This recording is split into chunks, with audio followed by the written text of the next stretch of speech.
And whether or not I can solve this problem or not is immaterial to me because I don't want to take money to solve a problem that doesn't exist unless the clients insist. Sometimes they do. And then that way I can sleep easy at night. My conscience is clear.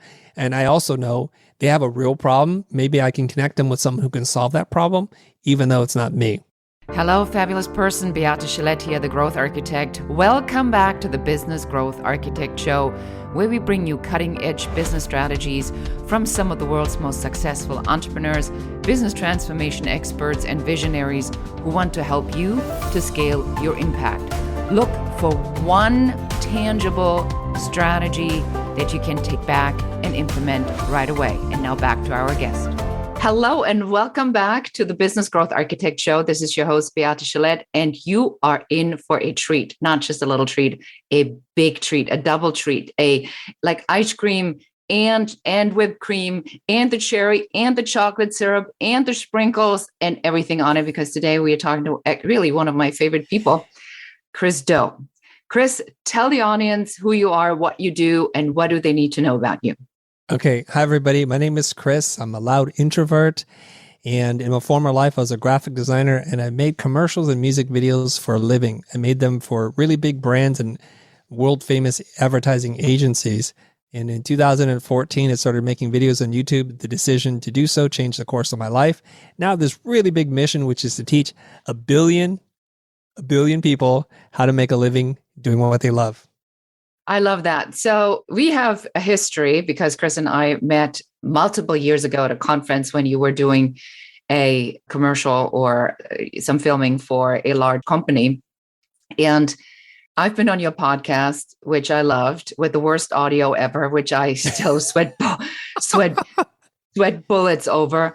But there really is something about you, which is why I wanted you to be part of this podcast and this show to share with the audience, because your vision of inspiring a billion people is audacious, hairy, and amazing. And so, because we talk a lot about strategy on this show, my question to you is, what does strategy mean for you? It's a really good question. I'm going to go with what I believe the dictionary definition of strategy is, because I agree with it. And very abstractly, it's a plan from how to go from point A to point B.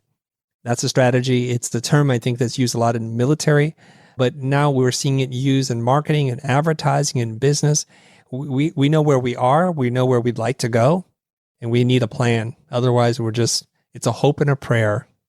I think this is the definition I go by as well. So it's not wishful thinking. It has to have a goal, a beginning, a middle, and an end. So you work with a lot of creatives and you inspire, I think we're now in the millions of people already, right? So you must have tons of different strategies, but what's the one that you like the most? Oh, good question. So here's the thing is, I'm kind of late to this whole marketing, content creation, and brand strategy game, relatively speaking. A friend of mine, Jose Caballero, he's the one who introduced me to user experience design, and it really revolutionized the way I think about things. We build websites, and this is his expertise. We build websites for people, so we need to know who these people are. We need to know what their goals are and what challenges they have. And good user experience design is really giving people what they want in the fewest number of steps. It sounds really obvious, but you just look at a few websites and you realize they're not employing good UX principles. So when I started to look at the world through the eyes of our customers and what they want and what their hopes and dreams are, what's at stake if they fail, then it gives us a very clear roadmap as to how we can serve them better. And I love to quote Zig Ziglar on this. He's like, you can get everything you want in life if you help enough people get what they want in life. And that's really that's our strategy. The more we help people, the more successful we become. So let's dive into that a little bit and take this apart. So there is, in growth architecture, we look at this, we map this out. So there's a column for a problem, and then there's a column for solution, and then there's a column in the middle, and that's the secret sauce, right? Mm-hmm. That they don't need to talk about on how they deliver it. So how does someone that goes, yeah, I know what they want. And then they immediately want to vomit the solution that they have learned, right? So it's not about them, but it's about the solution they created. How do you help someone like that? How do you take them through the steps of do this, don't do that, go there? I would first challenge that we actually don't even know what the problem is. So if we assume we know what the problem is, we're going to come up with answers, and the answers tend to be almost always wrong. I forget who said this, but there's no such thing as a right answer to the wrong question. So what we should be doing is remaining open, curious, and learning to look at the world through the customer's eyes, because we default to what we know how to do and the solutions we're to provide. But oftentimes that's not really what the person wants or needs. And so we spend time learning about them, being empathetic. Kind of this exercise we do, it's called mind walking. We walk in the mind of the person that we're trying to attract to us. And oftentimes we learn about the things, the jobs that they have to do every single day.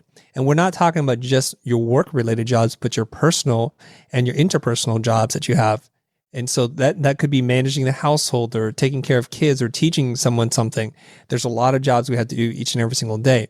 They're sometimes interconnected, because when you're having a bad day at home, there's a good chance you're going to have a not so great day at work. And so we can't just solve one problem and ignore the other. So we're trying to look at the whole person. And whenever we can identify gaps, we make note of those things.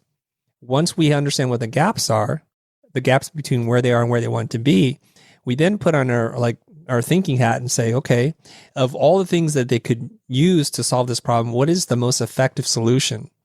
It's only after that then we ask ourselves, do we provide any of these solutions? And is this an opportunity for us to invent something new for the customer?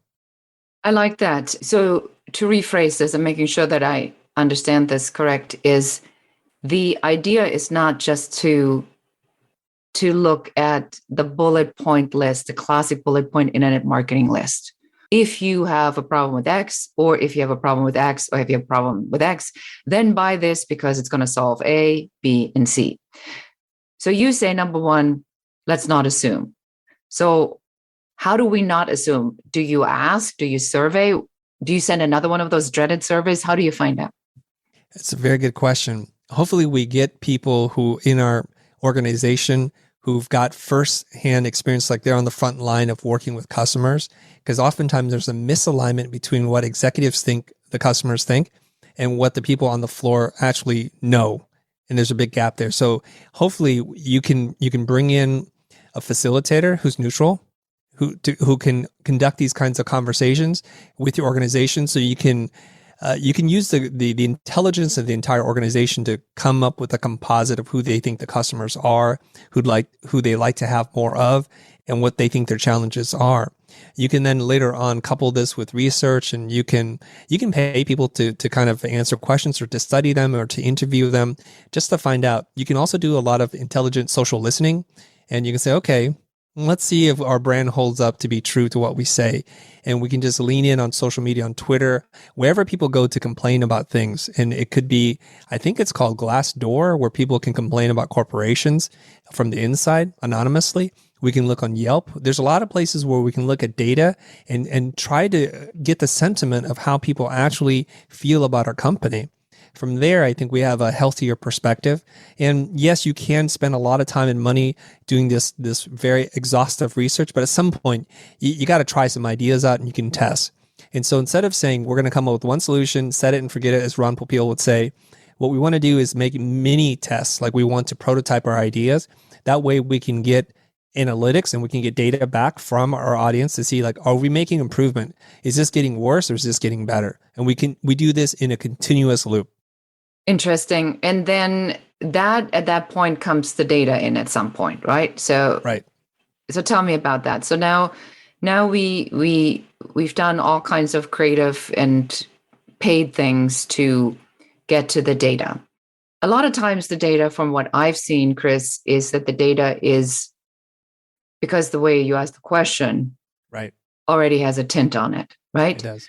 So if you say, well, we want to look at the whole person, which in growth architecture, we do as well, because I agree with you that a 32-year-old mother of two that is newly divorced, that has to leave and pick up two kids, small children, is going to have a completely different mindset to problem solving, risk taking, and decision making than somebody who's a 25-year-old fresh out of some fancy college Right. who has a different idea about that. So how do we get to the nuances of that person? Is that back to the subject matter experts that you have, or the people on the front line that you talk about that have this information, or maybe even are these people? Ideally, you have a combination of both. You want to have someone in your organization who's reflective of the customers that you hope to serve, because they're going to give you a firsthand account of what their life is like. And they can also validate some of the things that you're coming up with. But I'll give you an example. Many years ago, I had a client and they do self-storage facilities, and they do it really well. They're super smart USC business school guys running self-storage facilities. And to my surprise and just complete shock, they told me 99% or some high 90% of their customers are single moms. I never even thought this, because I thought there were a bunch of dudes bringing in their tractors, their trophies, and all kinds of stuff that they need to hide from their wives, right? It's all this garbage. But it's actually mostly single moms of lower to middle income. And they told me why this is and what's happening, right? They're in transition, they're downsizing, they're upsizing, and they're oftentimes bringing their kids to the facilities because they don't have the kind of money to have a babysitter or a nanny to look after them. And so that was just a giant light bulb moment for me. Now, we could have operated under false data because I was really relying on the clients to know who their customers are. So we have a hypothesis. So if they're mostly single moms with kids, lower to middle income, using these facilities, then that will inform almost all of our creative decisions. The lighting needs to change. The color palette needs to change. The services that we offer to make people feel safe and secure and that's attractive for kids while mom's taking care of stuff. This is really important. So here's the thing. These guys, these operators, they're incredible. They put cameras everywhere. And they weren't sure how people would perceive having cameras, like his big brother always watching you.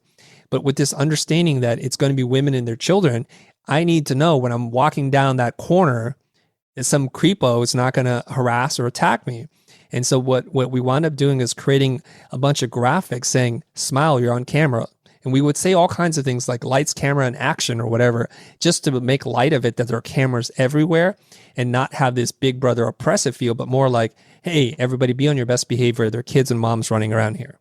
I love that. And then it has the opposite effect. Then with the reframe like that, suddenly, moms go, even if my little one runs off while I'm turning my back, there's a camera there. So I feel safer and more secure. I love that a lot. Yeah, I think that the assumption a lot of times, and going back to your strategy, the assumption that what another person is experiencing is generally false, right? One of my favorite quotes is, all generalizations are false, including this one, right, from Mark Twain, is that you want to ask the questions. And then sometimes what happens, and I want to ask you about this, and then sometimes you say, yeah, but this is what we're hearing. And then they say, that can't possibly be true. What do you do when people are arguing with the validity of the information, which in corporate America happens all the time? Yeah. So this is where I may differ with some of your listeners on this one, is that where am I getting my conclusions from? So oftentimes, because my audiences are mostly creative people, they often come in with a lot of bias and have already concluded what needs to be done. And I find that to be dangerous and just a bad professional practice altogether. So generally speaking, when I'm talking to clients, I want to understand from them what they see and point out to them when they don't even agree with themselves. The same person even. I'm not talking about even within team members, but when you said you want to make a campaign feel like a big epic summer event, and then you say, but I want to use a really intimate voice, like, well, which is it? Because it's hard to be big and epic and also to be intimate and personal. And so we ask them, like, there's a sliding scale here. Where are you really? And so what we find out a lot of times is people aren't as careful with the words that they choose. And they'll use a buzzword or something that they were just thinking about, like over lunch. They'll use those words kind of haphazardly. It's your job as the strategist or the facilitator to listen to those words and reconcile differences so that you can get clarity. So at no time am I thinking, I'm trying to sell you my idea. I just want a better understanding of what your idea and your observations are. Now, this will happen a lot. You have a very young person, and I insist whenever we do these meetings, these strategy meetings, to have somebody who's not been with the organization for more than a year. It's someone who's relatively young, because they tend to tell you the truth and they see it for what it really is. They're not yet bought into the entire problem. They haven't been forced in the structure yet. Mm-mm. They're still rebelling against it. They're still, and they're not smart enough to keep their mouth closed too, because they're up for a promotion or something. Yeah, so they're likely to say what it is that they think. And if you give them a platform to speak, they will speak their mind. And then we have rules. When this person's speaking, let's just listen. Yes. And you're going to hear conflict between what the executives think and what the young person thinks. And if you do this right, if you structure it correctly, generally the reaction that I will get is the senior C-level executives will sit there and be completely shocked. And not in a bad way. Like, I did not realize this is really what's happening in the trenches. We're sitting here joking about clients over golf and planning elaborate year-end parties and things like that. We're not really thinking about the customer. And we know this. Companies do not exist without customers. So your number one priority has to be the customer. So someone who has interaction with the customer will tell you how it is. So then we have a come to Jesus moment here. Was this all lip service? Are you really interested in trying to develop deeper relationships with your customers to provide better services and products to them? Are you trying to empower them?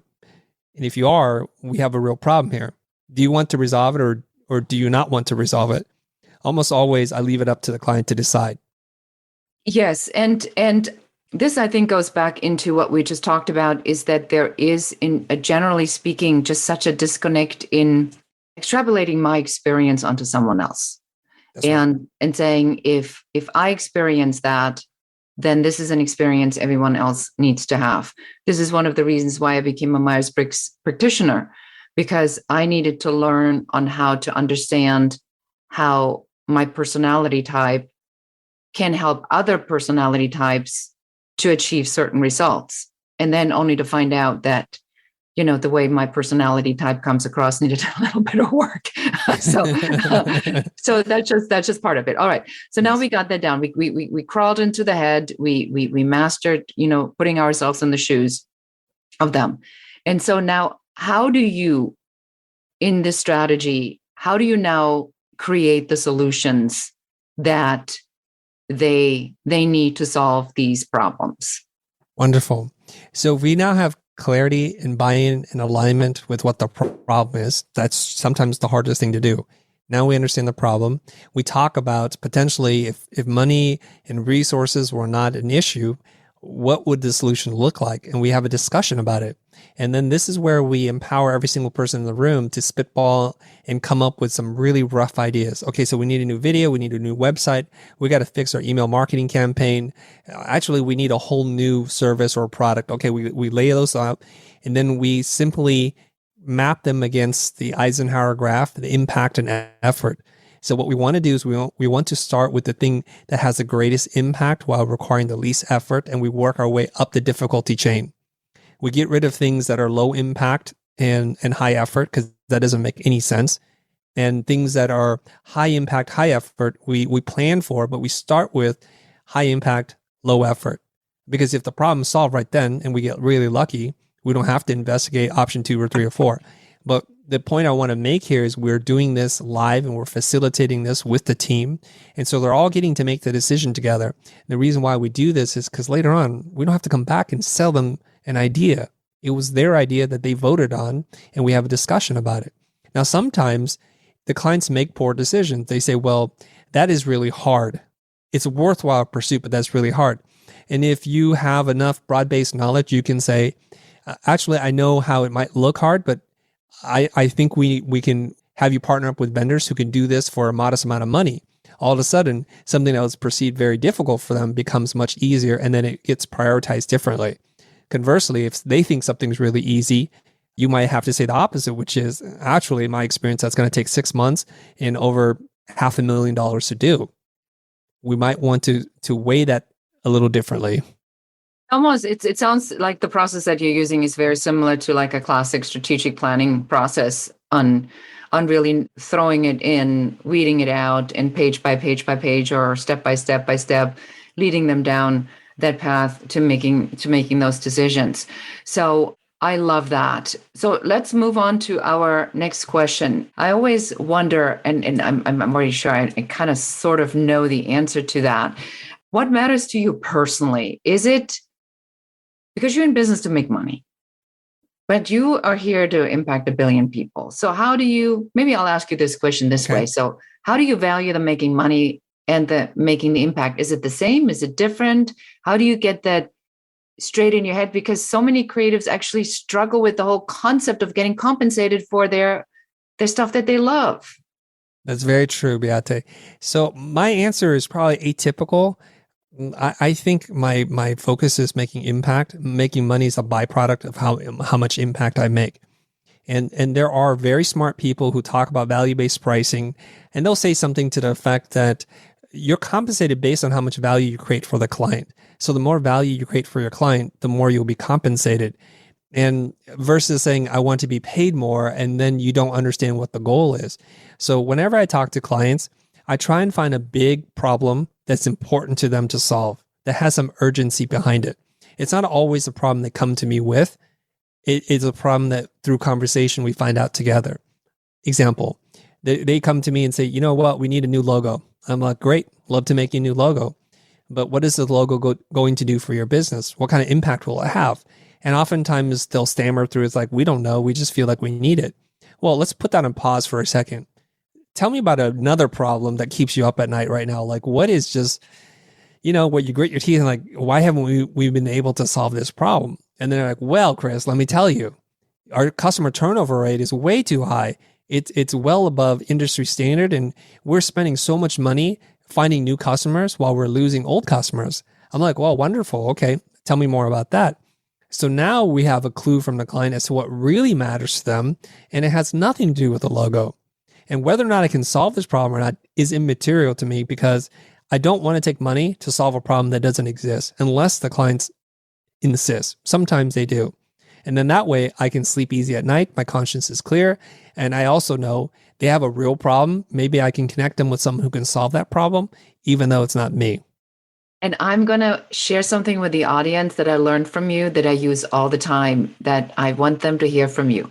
Okay. When I met you first, and you and I had a conversation about when you go into a meeting, how you prepare for a meeting. And I said to you, well, I do the research and I go do this and I go do that. Do you remember what you said to me on what you do when you go into a meeting, or what you don't do when you go into a meeting? Okay. I think I understand the clue, so I think I might know the answer. And if I don't get this right, let's re-record that part. Okay. Exactly. Okay. So in my old days, I would prepare just like you. I would read the brief. I would do homework. I would do as much as I can. I would have a whole notebook full of questions. I'm ready to go. And when I talk to the client or the customer, I would try to track along, like, where am I supposed to be in my questions? And human beings are very complicated. They don't do exactly what we want them to do. So you might ask them a very bullet point question, like it's either this or that. And then they tell you a story and they give you a lot of other information. So instead of listening, my brain is starting to panic. I'm starting to think, oh, they've hit question 2, 4, and 7. And then I'm lost in the conversation and I'm not being present. So that's when they say, so Chris, you have any questions? My eyes would glaze over like, oh my God, I don't know yet. Hold on. Because I'm still trying to keep track of the conversation. So later on in life, what I realized is, you know what? It is better for me to know a little bit about the assignment, the brief, do a little bit of homework, and then just kind of forget about it. So when I talk to the clients, they lead the conversation and I just ask 1 or 2 questions, and that takes us through the entire conversation, because every question opens up new doors. Those new doors have other doors behind them. And what happens is you don't go where you expect because you don't have any expectations, but you go where the client wants to take you. And this is a really powerful difference. That's exactly what I was wanting to get to, because that changed so much for me, because it takes that burden off you, and it also changes the way you show up, and it reduces the assumption that clients come in with. You just need to have an answer.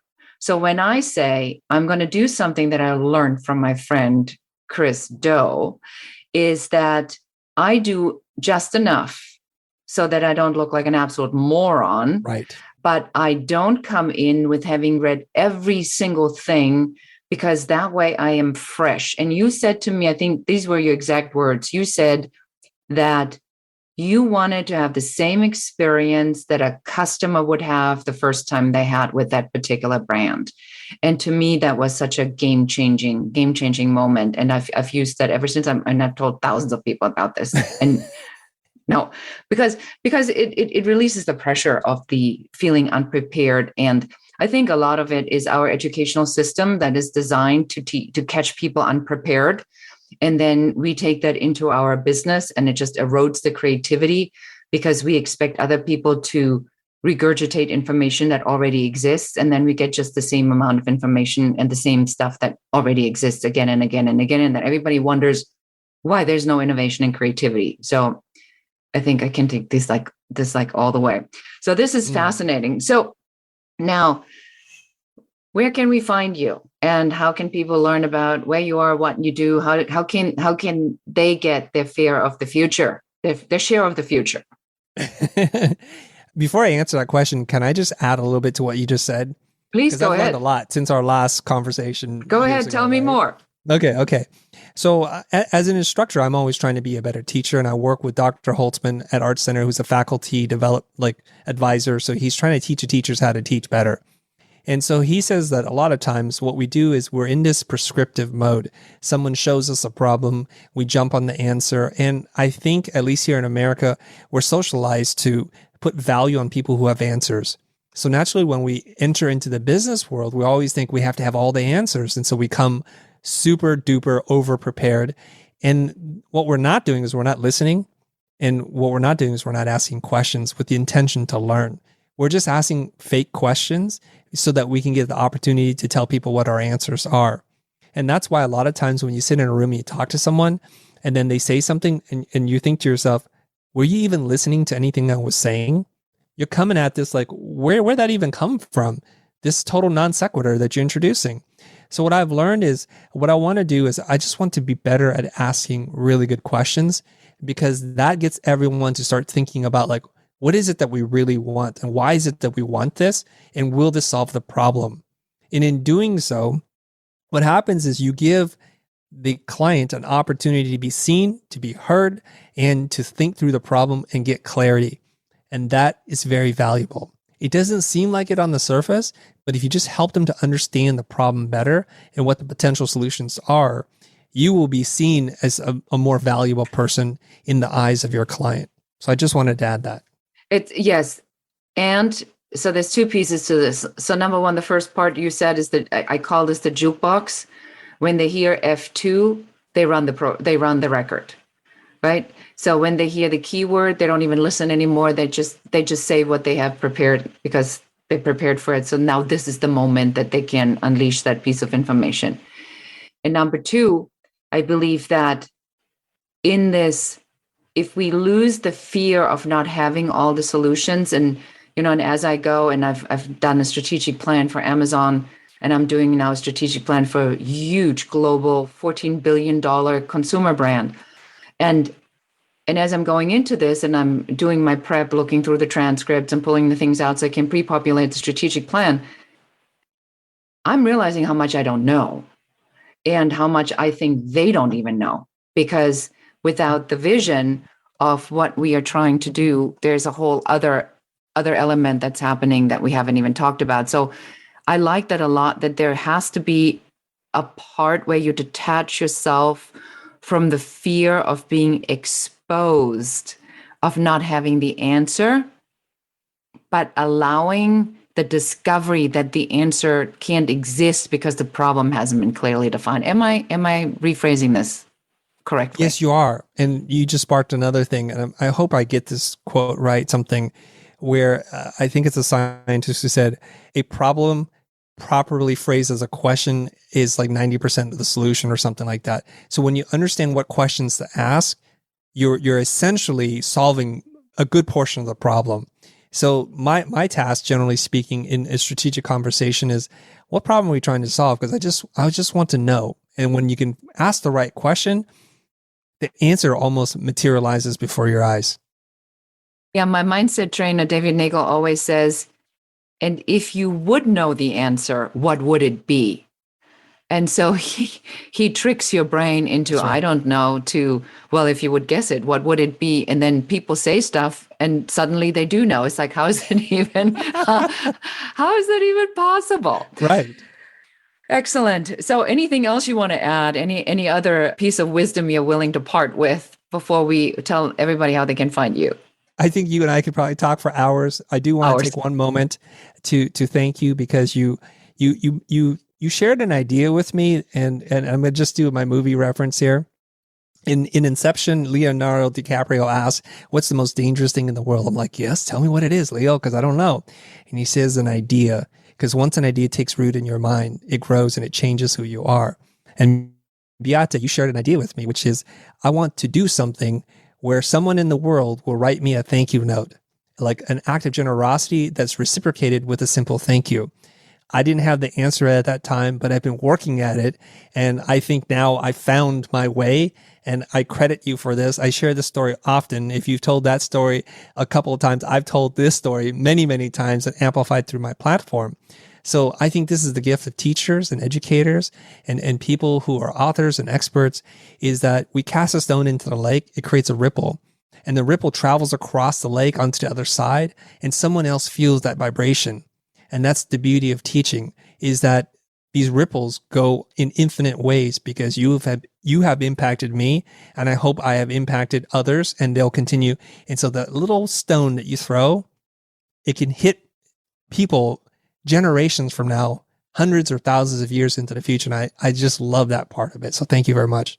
Well, thank you. No, I think that it is very mutual. And I find that a lot of times when you get to the point where you're unafraid of sharing the real truth, right? What's really motivating you, what really is inside your heart, and whether you're searching, finding, found it, willing to share, educate, whatever that might be, it's often years later that people come out of the woodworks and you don't even know them. And it was something that they heard on a podcast, an interview.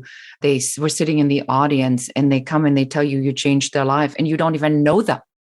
But it was something so simple. So I think that's an important message to remind our listeners with that, the power that the word has as it's spoken and how people pick it up. You just don't know. And so language is important, and how you show up is important. I always say that I take what I do very seriously, because it does impact other people's lives. And so thank you for saying that. And it's very mutual. You quote it many times in my world. So how do we find you? How do we can get our fix of Chris? Well, thank you very much. I try to make it very easy for people to find me. I'm at the Chris Do. D-O is my last name, Do. And I'm on all social platforms, YouTube, Instagram, LinkedIn, anywhere that you think social conversations are happening. Most likely I'm there. Excellent. And also make sure you check out his YouTube channel with just an obscene amount of followers now, and content that you can just swim in for days at a time. So thank you for everything that you're doing. Thank you for being on the show. Thank you for sharing your wisdom. I hope we get to do this again soon. Thank you very much, Beate. And that's it. You heard it here on the Business Growth Architect Show. This is your host, Beate Gillette, and thank you so much for watching and listening. If you like this, please share this with everyone you know and through all your social media channels. And that's it for us today. Thank you for listening and watching the Business Growth Architect Show. I enjoyed having you here. And for accountability, just take one of the strategies that you have heard, one thing that you can implement in your business immediately. Please leave comments. Don't forget to like and share this show. And if you have any questions about business, please put them in the comments. We are here for you. We're here to support you and help you to grow, build, and scale your own business. For more advice, please check out our website in the show notes below. Thank you again. This is Beate Gillette, the Growth Architect, and goodbye.